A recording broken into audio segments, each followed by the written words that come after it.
Hi everyone, and welcome to the last part of our non-Western art. We are still in America, so we are looking at the Central America area near Mexico City. So we're going looking at the Mayans and Aztecs. So the first one is the Mayans, and the Mayans were a civilization that was based on wealth. So they wanted to show that they were a very wealthy civilization. So they developed during early centuries BC in the area that joins Central America. Its tools were made from stone, wood, and bone, but they built and decorated large limestone structures. Like this temple on the right-hand side, they would have been built from limestone to make it last. They had coiled vaulted structures in which stone were packed to form triangular upper sections forming faces. So basically building a pyramid. And the wealth in decoration is typical. So like I said, they were a wealthy civilization and wanted to show they were wealthy. We're going to look at this temple called the Quetzalcoatl Temple. Quetzalcoatl would be one of their godlike creatures. It is a serpent with a feathered head, and if you look that up on Google, you'll find a lot of nice illustrations that people have done of the Quetzalcoatl. It was built north of Mexico City. Temples were symmetrically grouped along a broad avenue. The massive temple, known as the Pyramid of the Sun, which is the one on the previous slide, this one, the Temple of the Sun, was near the smaller temple of Quetzalcoatl. So Quetzalcoatl would have been the same vicinity as the Pyramid of the Sun. It covers 160 meters squared, and each corner points to a point of the compass, north, south, east, and west. It consists of 6 terraces. So terraces would be the steps up, 1, 2, 3, 4, 5, and 6 at the top, with large head of the feathered serpent Quetzalcoatl. So if you look, that is Quetzalcoatl. Those are the heads that would have been displayed on this temple. Heads that alternate with the head of the goggle-eyed rain god Clock. And linking the heads are low relief versions of the serpent. The altar also had a carving of a plumed snake. Right, so the next civilization in America we're looking at is the Aztecs, which is basically the same area as the Mayans, except the Aztecs were slightly earlier, so slightly younger than the Mayans. So where the Mayans were known for their wealth, the Aztecs were known for their brutality and their human sacrifices. So the Aztecs were a warlike tribe who also built near Mexico City in 1325. They were fierce in war and religion, and they worshipped the sun god who sacrificed himself to create man, and therefore they made human sacrifices to repay him. They were known for monumental stone structures.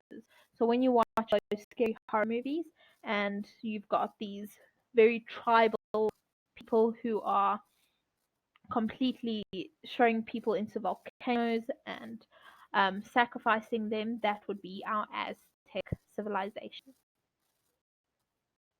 So looking at one of these sculptures called the Q, it is a stone sculpture. It is quite a gruesome one when we start looking at all the details. It represents the earth goddess and the mother of the gods. She has a necklace of human hands and hearts with a skull pendant.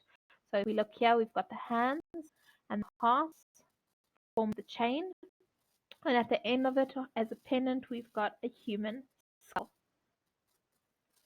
The skirt that she wears is made of snakes, which are sacrificial death symbols. Her feet and her hands are adorned with claws, making her more beast-like. And the face is formed by 2 facing serpents. The legend is that her head was cut in a sacrifice, and from the blood that was spitting after her head was cut off, formed two serpents. So if you look closely, you've got them facing each other. There's the nose and eye and teeth opening. So two facing each other, forming her head. Represents the earth as both the womb and the grave. So similar to Shiva, we've got both the construction of the universe, the creation, and the destruction in one image. All surfaces are engraved with decorative patterns. And another one of the artworks is the skull of the smoking man, which is actually a mask. So this represents the god Tezcatlipoca, one of the Aztec creators. And the base for this mask was an actual human skull. So it has alternate bands of turquoise, which is light blue color, and lignite, which is the black color that covers the face at the front. The eyes were made of 2 discs of iron pyrite, and it was set into rings made of shells. So the black is the iron, the white is the shell. The back of the skull was cut off so that it could be worn like a mask, and it was covered with leather to make it a bit more comfortable. The jaw is movable and it's hinged with leather. So on the side there you can see there's a leather strap. That's to make sure that the jaw can move. Right, and then our last little section, before we go on to the section, there is an artist called Damien Hirst. If you look at the playlist, there's a video about him. And he took the Aztec skulls as inspiration to form an artwork. And he took an platinum cast of a human skull and he decorated it with 8,601 diamonds. And it cost the art $28 million to create. So if you want to see that and you want to hear a bit more about it, there is a video in the playlist about Damien Hirst. Right, so the last section that we've got is our Indigenous Australian art. Similar to the Indigenous Americans, we have Indigenous Australians that are known as the Aboriginals, but they don't actually like being called the Aboriginals, like the Indians. So we call them either the Indigenous Australians or we call them Torres Strait Islanders. Okay, and it is believed that migrations down from Asia through the islands peopled Australia about 40,000 years ago. So they say that people have been living in Australia for at least 40,000 years.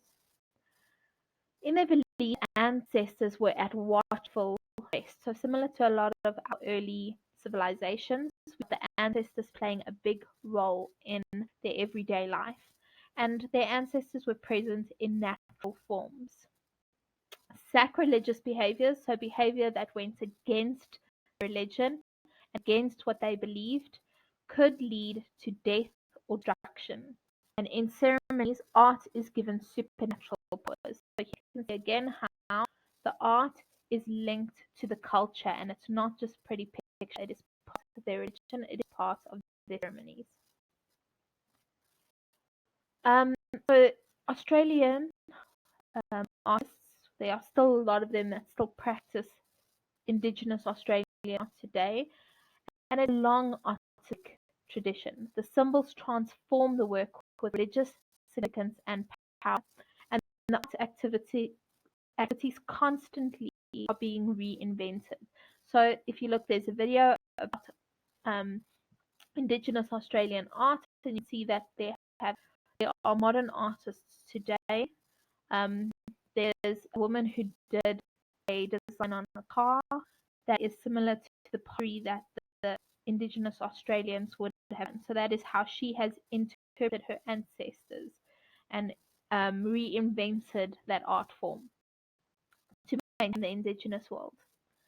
The art is a reenactment of dream time. So they call their trance-like states, their connection with the ancestors, their dream time. And that also eliminates past, present, and future. If you are dreaming It is necessarily past, it is not necessarily present, and it's not necessarily future. It is just that dreamlike state. They did they did a form of art called bark painting, and also there is a video where an Aboriginal woman actually describes the bark painting. It is cut from the eucalyptus tree. So they actually take pieces of bark off the tree during the rainy season when it's moist, when it's pliable, so when it's got a bit of bend in it. And it must be free of knots, splits, and termite damage. So they look for a piece of wood that is pretty clean, pretty straightforward.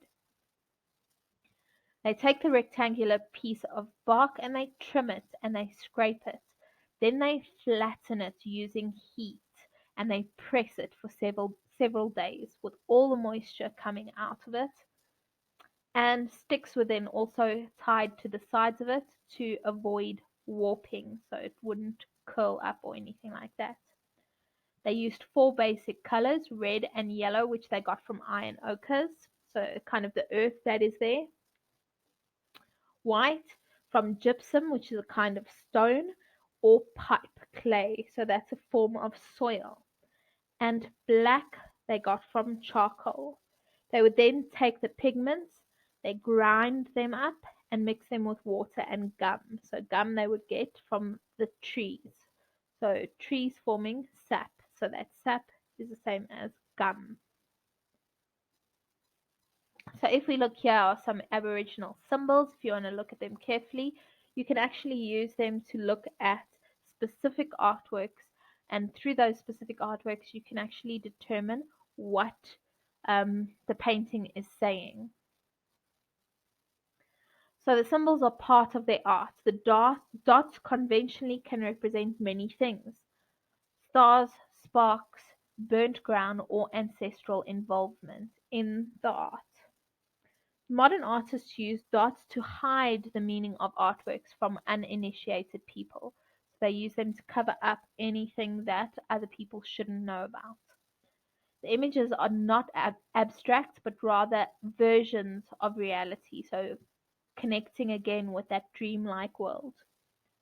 In 1971, Geoffrey Barden taught the Indigenous Australians to paint with acrylic on canvas, and this resulted in abstract dot art. So the one on the left here is actually done on canvas.